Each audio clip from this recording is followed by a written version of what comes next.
দিনক্ষণ ঠিক না হলেও নির্বাচনী আলোচনায় সরগরম সীমান্তবর্তী উত্তরের জেলা কুড়িগ্রাম।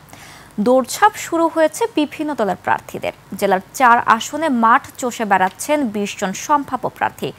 অনেক বছর পর মানুষের প্রত্যাশা অবাধ, সুষ্ঠু ও নিরপেক্ষ নির্বাচন। কুড়িগ্রাম প্রতিনিধি আতাউর রহমান বিপ্লবের তথ্য ছবিতে দেখুন ডেস্ক রিপোর্ট। 16টি নদ-নদী বেষ্টিত উত্তরের জনপদ কুড়িগ্রামে সংসদীয় আসন 4টি। প্রতি আসনে বিএনপির একাধিক প্রার্থী থাকলেও জামায়াতে ইসলামী, গণ অধিকার পরিষদ, এনসিপি ও ইসলামী আন্দোলনের একজন করে প্রার্থী রয়েছেন।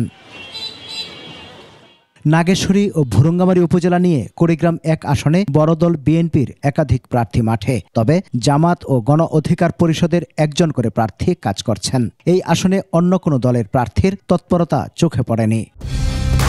কালার এক্সপার্ট, জর্জ স্যাপ এবং মাইল্ড অন হ্যান্ডস টেকনোলজি সমৃদ্ধ অরিক্স ক্রিস্টাল ওয়াশ আপনার লন্ড্রি এক্সপার্ট। দল যদি আমাকে মনোনয়ন দেয়, ইনশাল্লাহ আমি নাগেশ্বরী, ভুরুঙ্গামারী, কুড়িগ্রাম 1 আসনের মানুষের সেই আশা আকাঙ্ক্ষাগুলো পূরণ করতে পারবো।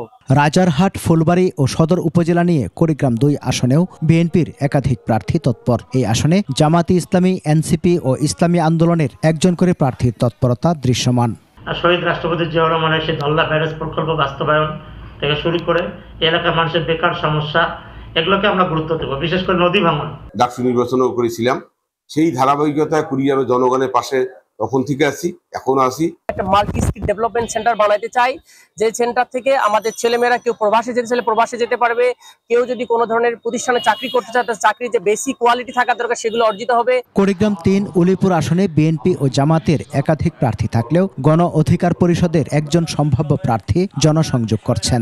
যতবার মানুষ ভোট দিতে পেরেছে, বিএনপি সরকার গঠন করতে ক্ষমতা গেছে। আমাকে মনোনয়ন দেয় তাহলে এই অবহেলিত কুড়িগ্রাম জেলার উলিপুর উপজেলার যে নদী এবং চরবেষ্টিত 8টি ইউনিয়ন আছে, সেগুলোতে চর এবং নদীর উন্নয়নের জন্য, নদী রক্ষার জন্য কাজ করব। রৌমারী, রাজীবপুর ও চিলমারী নিয়ে কুড়িগ্রাম 4 আসনেও বিএনপির একাধিক প্রার্থীর দৌড়ঝাঁপ। জামাত ছাড়া এই আসনে অন্য কোনো দলের তৎপরতা এখনো দেখা যায়নি। সুযোগ সুবিধা কম, স্বাস্থ্যসেবা এখানে নাই, আমাদের লোকজন চিকিৎসা নিতে পারে না। আমরা হাসপাতালগুলোকে একটি আধুনিকীকরণ করতে চাই।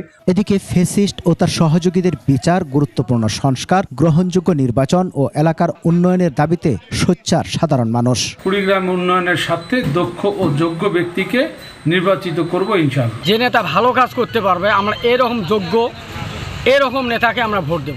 নির্বাচনে সৎ, দক্ষ ও যোগ্য প্রার্থীদের পক্ষে থাকার কথা জানান তারা। সমর ইসলাম, ডেস্ক রিপোর্ট, 21 টেলিভিশন।